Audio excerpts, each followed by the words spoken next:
Iran's foreign minister says any nuclear proposal that ignores the rights of Iranian people has no chance of success. Mohammad Javad Zarif also responded to U.S. Secretary of State John Kerry, who blamed Tehran for failure to strike a nuclear deal in Geneva. Iran's top diplomat said Kerry's remarks cannot change what actually took place in Switzerland. Russia has also been quick to dismiss Kerry's claims.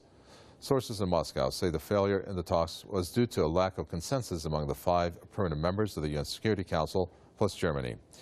According to Western media, France blocked the deal with an eye on a big arms contract with Saudi Arabia. Despite Kerry's remarks, Washington insists that a deal with Iran remains probable in the near future. Professor at the University of Minnesota Duluth, James Fetzer, joins us to share his thoughts on this. James Fetzer, I'd like to get your reaction to one of the things that John Kerry has said, and he said that aside from sanctions probably having a negative effect with the Iranians to pull out of any talks, that it's either a deal or war. When he makes the statement war, what does he mean? From the U.S. side or from the Israeli side? Well, that's a completely outrageous statement for John Kerry to make. I'm shocked by that. I mean, United Nations charter specifies all diplomatic, relationships, opportunities must be fully exploited before there's any consideration of military action, and that would only be permissible under 2 conditions, namely if Iran posed an imminent threat to the United States, which is obviously not the case, or if it had approval of the Security Council, which of course would never happen. So it's completely and utterly irresponsible for John Kerry to be making such a remark. And during his trip, we know that he was in Israel, he went to the United Arab Emirates, and of course he's trying to appease his allies regarding this possible deal with Iran. And we can see the positive motions that the U.S. President Barack Obama has made regarding Congress not to impose more sanctions. I mean, do you think that there's sincerity in not only Kerry but President Obama to have this at least interim deal signed? And how probable do you think that is?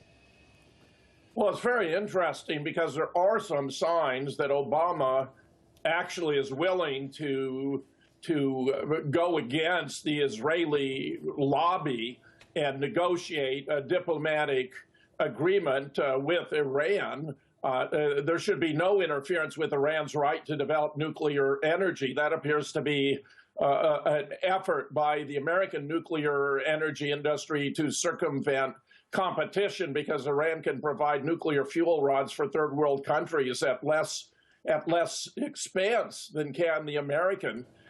So they don't want the competition. But the fact is that France appears to have been the stumbling block, and it appears to be because it has a major arms deal with Saudi Arabia and another with Israel. I am heartened that Obama made those remarks to oppose further sanctions on Iran, but the sanctions were never deserved in the first place. Iran has no nuclear weapons program. Even our own intelligence agencies in 2007 and again in 2011 confirmed that Iran was not pursuing a nuclear weapons program. I believe this has more to do with Iran having abandoned the petrodollar, which of course was also true of Iraq and also true of Libya. And we know what happened there. And of course, with Israel's determination to achieve domination of the Middle East without any opposition whatsoever from a major power, if in fact there is a diplomatic resolution of this issue, then Israel will lose any possible semblance of justification it might have for attacking Iran.